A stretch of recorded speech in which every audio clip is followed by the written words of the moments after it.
क्या ज्ञान प्राप्त करने के लिए एक मानव रूपी गुरु की कृपा की आवश्यकता होती है या तथाकथित ईश्वर की कृपा की आवश्यकता होती है? गुरु मानव के लिए ज्ञान का साधन होता है। ज्ञान के साधन दो प्रकार के होते हैं। एक ज्ञान का मूल साधन जो मानव से जुड़ा होता है। इन्हीं मूल साधनों के माध्यम से मानव स्वयं अन्य मानव की सहायता के बिना अनेक प्रकार की चीज़ों का ज्ञान प्राप्त करता है तथा इन्हीं ज्ञान के मूल साधनों के माध्यम से मानव अन्य मानव से उन चीज़ों का ज्ञान प्राप्त करता है जिनका ज्ञान अन्य मानव को होता है तथा ज्ञान प्राप्त करने वाले मानव को नहीं होता है। ज्ञान प्राप्त करने के जो मूल साधन होते हैं वह मानव की इंद्रियां, मन, अंतःकरण, बुद्धि, विचार एवं तर्क आदि होते हैं। जिन चीज़ों का ज्ञान मानव इंद्रियों के माध्यम से प्राप्त कर सकता है और जिन चीज़ों का ज्ञान मानव विचार से, तर्क से, समझ से, विवेक से, अंतःकरण के माध्यम से कर सकता है, उन चीज़ों का ज्ञान प्राप्त करने के लिए किसी मनुष्य की आवश्यकता नहीं होती है और ना मनुष्य की कृपा की आवश्यकता होती है। मानव की कृपा की आवश्यकता सिर्फ उन ज्ञान तक ही होता है जिन चीज़ों को जानने के लिए हर हालत में किसी तरह के गुरु की आवश्यकता होती है और जिन चीज़ों को कोई विशिष्ट मानव अपने ज्ञान के माध्यम से या किसी अन्य चीज़ के माध्यम से प्राप्त किया होता है। इसके अतिरिक्त अन्य चीज़ों का ज्ञान प्राप्त करने के लिए एक मनुष्य को दूसरे मनुष्य अथवा गुरु की कोई आवश्यकता नहीं होती है और ना ही उसके कृपा की आवश्यकता होती है। आज के युग में किताबें, लेख, पेपर, पत्रिकाएं, अनेक साधन मानव की ज्ञान प्राप्त करने के हैं। इनके बिना भी मानव उन चीज़ों का ज्ञान प्राप्त कर सकता है जिन चीज़ों का ज्ञान वह किसी अन्य मानव के माध्यम से या गुरु के माध्यम से प्राप्त करता है। तो आज के समय में किसी मानव के माध्यम से ज्ञान प्राप्त करने का जो सीमा है वह बहुत संकुचित हो चुकी है। अनेक साधन हैं उन चीज़ों को जानने के मानव के पास जिनको मानव द्वारा जाना गया होता है। मानव किसी उन्हीं चीज़ों का ज्ञान प्राप्त कराने की क्षमता रखता है जो चीज़ें मानव द्वारा स्वयं या किसी अन्य मानव द्वारा जानी गई होती हैं और जो चीज़ें कहीं पर लिखी गई होती हैं या बताई गई होती हैं तथा उन चीज़ों को जो मनुष्य जानता है। असंख्य ज्ञान मानव जो है अपने इंद्रियों, अपने ज्ञान के मूल साधन इंद्रियों आदि के माध्यम से प्राप्त करता है। इसलिए मानव के लिए अन्य मानव या गुरु की कृपा की कोई आवश्यकता ज्ञान प्राप्त करने के लिए नहीं होती है। यहाँ पर एक ध्यान देने योग्य बात यह भी है कि मानव को जिन चीज़ों को जानने की वास्तव में आवश्यकता होती है, उन चीज़ों का ज्ञान मनुष्य स्वतः अपने इंद्रियों, अंतःकरण, मन, बुद्धि, विवेक आदि के माध्यम से करने की क्षमता रखती है। उसके लिए भी किसी अन्य मानव की आवश्यकता या गुरु की आवश्यकता नहीं होती है और ना ही उसकी कृपा की आवश्यकता होती है।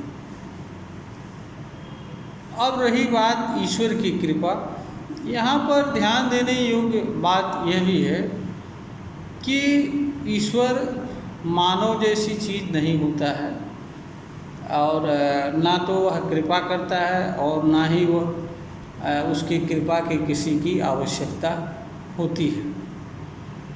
जिन चीज़ों को लोग ईश्वर बताते हैं वह चीज़ें हर मानव से जुड़ी होती हैं, सिर्फ उसे पहचानने भर की आवश्यकता होती है।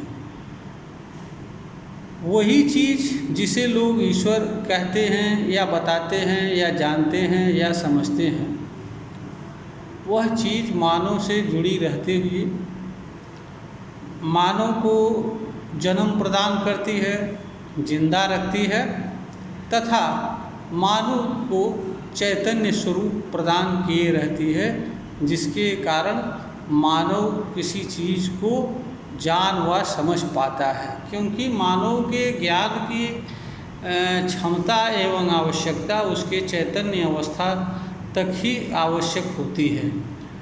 मानव के चैतन्य अवस्था समाप्त होने अर्थात मृत्यु होते ही उसे ज्ञान प्राप्त करने की कोई आवश्यकता नहीं रह जाती है और ज्ञान प्राप्त करने की क्षमता भी उसकी खत्म हो जाती है।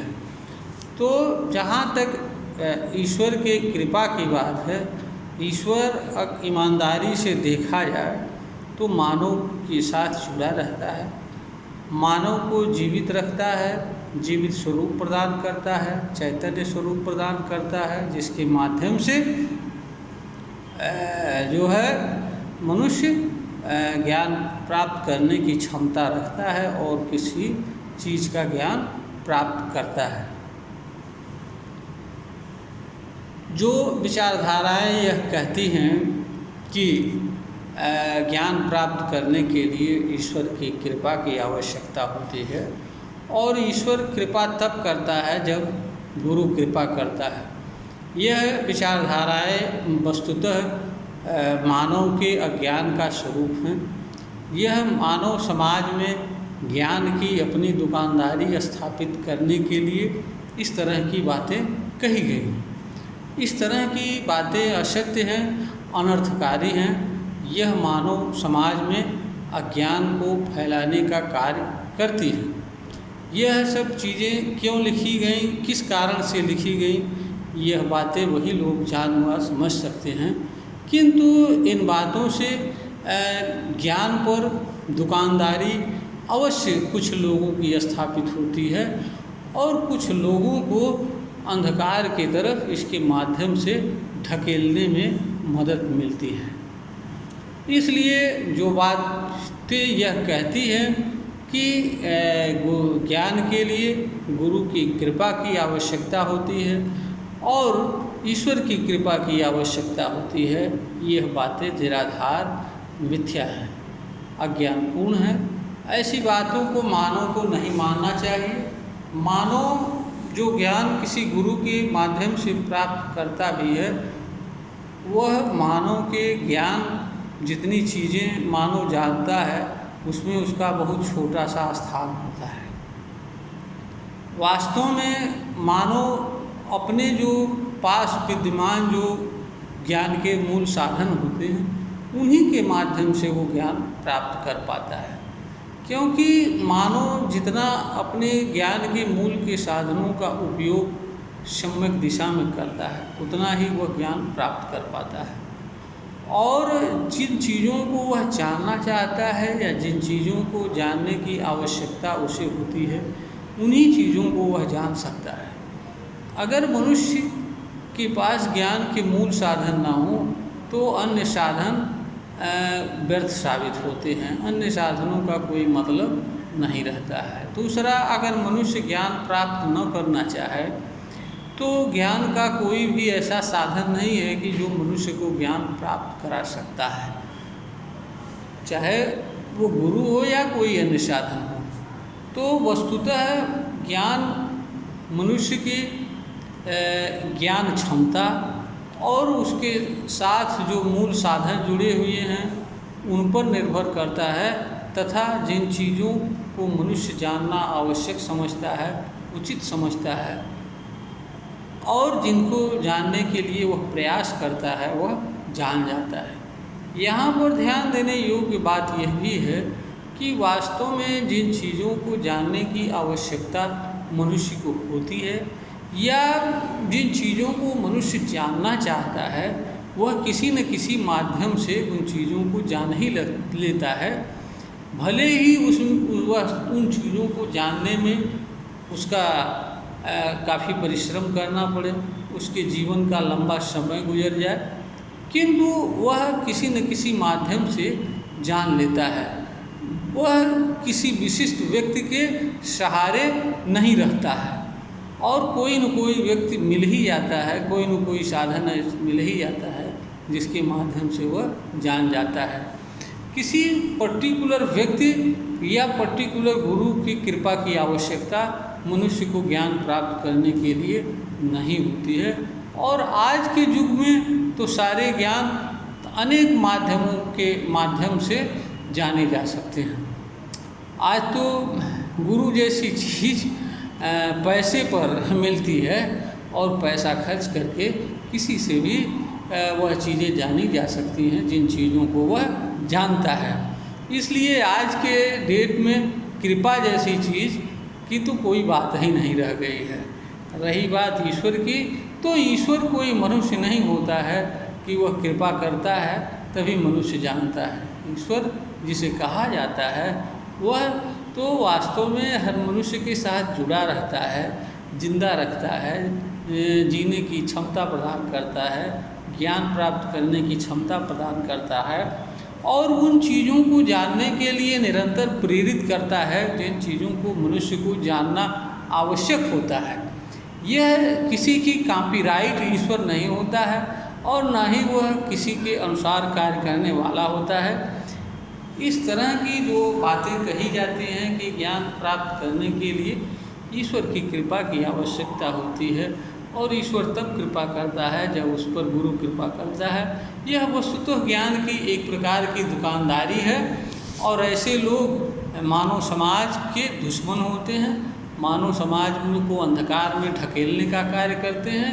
ऐसे लोग ज्ञान के क्षेत्र में भी एक तरह की अपनी दुकानदारी स्थापित करते हैं कि अगर किसी को जानना होगा तो हमारे पास ही आना होगा, अन्य माध्यम से वह नहीं जान सकता है। वस्तुतः इस तरह की विचारधाराएं और बातें मानव समाज के लिए अनर्थकारी हैं, अज्ञान में ढकेलने वाली हैं। ऐसी बातों को मनुष्य को न मानना चाहिए और न मानने में ही भलाई है। यह वीडियो ज्ञानवर्धन हेतु तैयार की गई है। श्रोता को अगर प्रतीत होता है कि यह वीडियो ज्ञानवर्धन के योग्य है, इसे लाइक करें, शेयर करें, सब्सक्राइब करें।